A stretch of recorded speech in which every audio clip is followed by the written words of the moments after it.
Hi, it's me again with CorelDraw tips and tricks.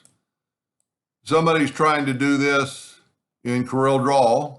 I'm not going to do the shadow. The shadow would be very easy. I've already done it. But his problem is, and the reason I made the video, you can see the inside of the N is filled in where this one is not. And so what he's doing, he's writing the word sunset. And let's make sure it fits on the picture, and it does. So I'm going to take it and I'm going to left click, right click in red. I'm going to go to object and convert it to a curve. It's still selected. I'm going to go to object and break the curve apart. Now it gives me individual letters. So now what I'm going to do, let's move this out of the way a little bit. And I'm going to make two copies of this, or a copy of this. And because I'm going to show him the other way to do it to make it work. So what we're going to do, we're going to take a rectangle, and we're just going to draw a rectangle. And you want it pretty wide, but you want to be able to read the letters. And so we're going to move it. And, you know, if I was doing it for real, it'd maybe take more time. I hit the plus key on the keyboard, and I'm just kind of getting them in there. I'm not really caring about if they're in the center. And we're going to just keep hitting the plus. You could go Control D, but Control D isn't going to put it in the other way, but you could make both copies at one time that way. And I'm not worried about it being up and down, because now I'm going to select it all. Well, I'm going to just select the bars, and I'm going to hit T or B to put them all even. And then I'm going to select them and I'm going to weld them together. Now, to make this work the other way, I'm going to do it a little bit differently, but we're going to take it right there. You can see the red, so the intersect tool is going to work. And by doing this, you get, well, we'll take away, well, it actually worked that time the other way.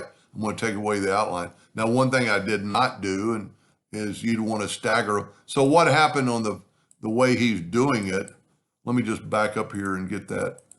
The other way, if it ever happens, let me break these apart because we welded them. Go to object, break the curve apart. I'm going to set my nudge factor just on 1/4 of an inch, and I'm going to move the U down, the S down, and the T down. I'm actually going to go double on the bumps.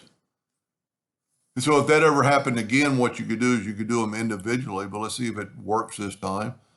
I'm going to have to group those together, so Control G and group it, and then select it all and go to the intersect tool.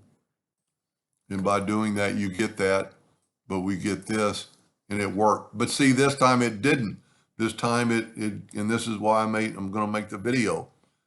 This time it didn't. So what you can do in this case is take it to this picture, and let's fill, you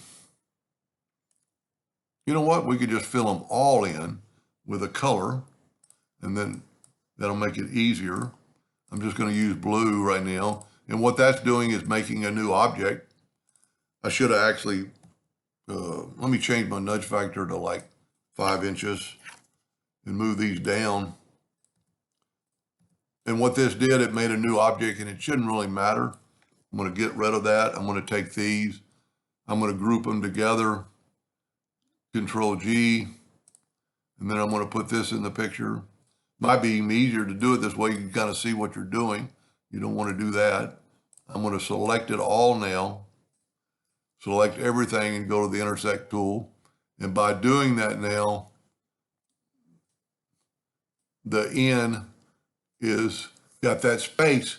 And it's so much better because it really looks like an N now, where this is a little bit more readable.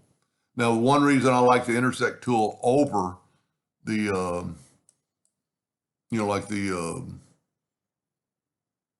I can't even think of the name of it, over the power clip tool, which I never use, is when I do this, I've still got my image. I could still do it over and over and over again. And if I don't like that one, I could make it, and let's say I want the sun, somewhere else. Well, we could actually make our picture bigger and then kind of put your sun or the trees or whatever you want, do an intersect, and you've got that right there. All depends on how you like it. Anyway, I hope that answered his question, and thank you for watching.